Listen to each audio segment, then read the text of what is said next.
Hi, I'm Kelly with Blue Water Photo, and today we're going to go over housing care and O-ring maintenance. I've got a couple different housings and strobes here to show you different things. First, let's start with general housing care for your underwater housing. All the housings care is pretty much the same. You want to make sure that after each dive you try and rinse it in fresh water. If you're doing beach dives and you don't have fresh water available, try and rinse it as soon as you can. Keep it covered possibly so that it doesn't all dry and the salt crystallizes on the housing.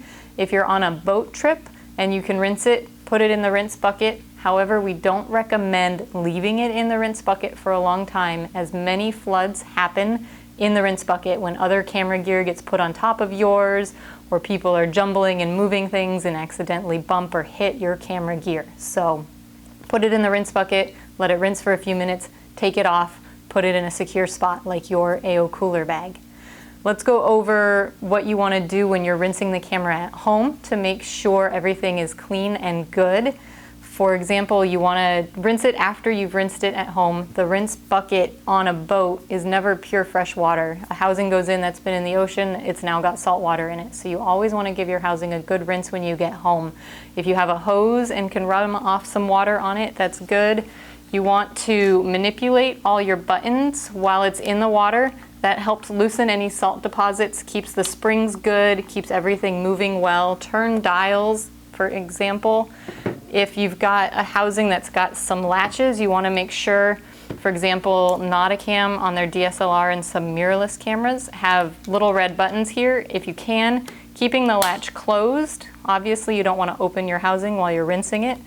Push that button in a couple times, break up any salt deposits, loosen that, etc. That just helps keep all the little spaces clean, gets fresh water into those buttons, helps keep everything moving the way it should, and will help prolong the life of your housing.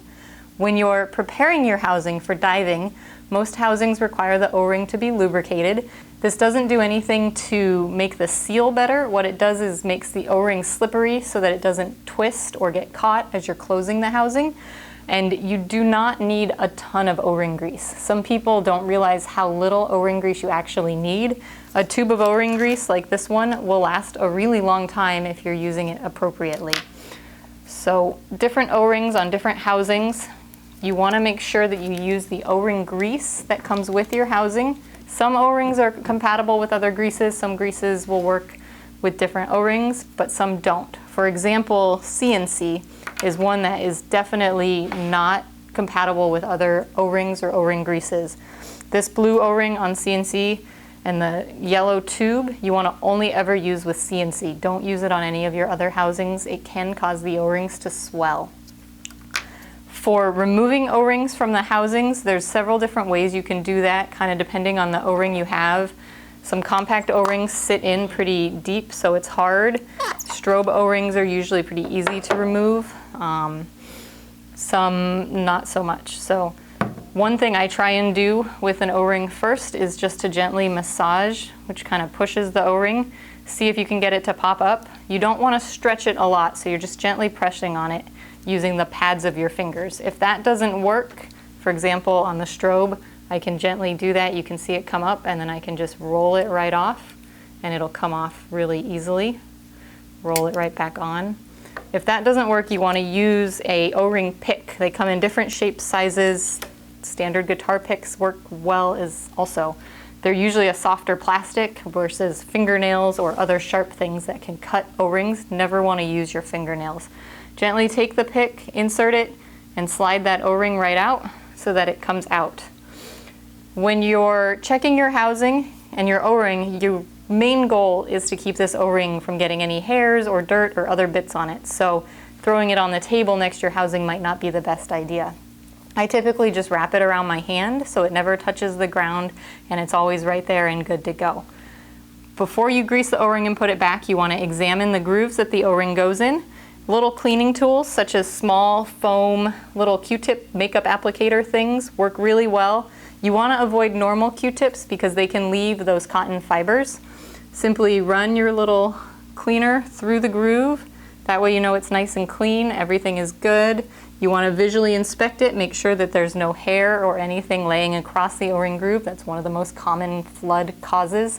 Pet hair, especially if you have cats and dogs, can get everywhere, so always be careful checking for that.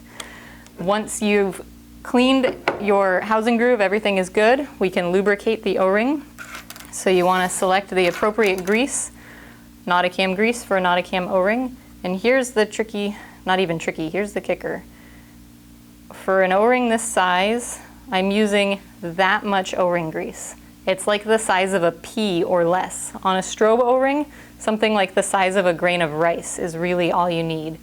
I run my fingers lightly around this O-ring so that the grease spreads all around it. All you want is a really nice light coating so that O-ring gets a little bit of shine and is no longer dry. While I'm doing this, I'm inspecting my O-ring, making sure that there's no cracks, there's no tears, and that there's no hair, dirt, sand, or any other particles on the O-ring. Once that's done, I'm going to put it right back here in the housing, close the housing up, after putting my camera in it, of course, and you're good to go diving. So everything is set. Before you close it up, always check the sealing surface, make sure that's clean too. And you're good to go. Strobes, housings, they're all basically the same. You want to make sure your O-rings are well taken care of. If you've got a clear housing like Icolite, you can usually visually inspect the O-ring, which can be really useful. Make sure you see that solid black line so that you know that there's nothing laying over the O-ring preventing a good seal.